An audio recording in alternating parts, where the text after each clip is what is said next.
ఎవరు భయపడకుండా, ఎవరు నిర్భయంగా ఈ లోకంలో జీవించగలరు? ఎవరైతే పాపమును విడిచిపెడతారో వారు నిర్భయముగా ఉంటారు. హల్లెలూయా.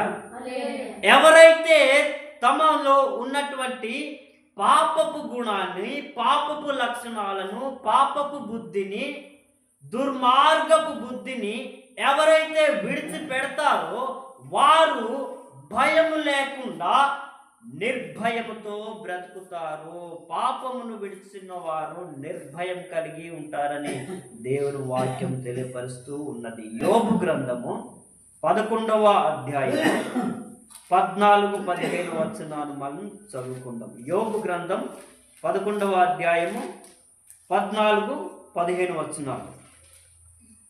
పాపము నీ చేతిలో నుండగా చూచి నీవు దాన్ని విడిచిన ఎడల, నీ గుడారములలో నుండి దుర్మార్గతను నీవు కొట్టివేసిన ఎడల, నిశ్చయముగా నిర్దోషివై నీవు సంతోషించదవు, నిర్భయుడువై నీవు స్థిరపడి ఉందువు.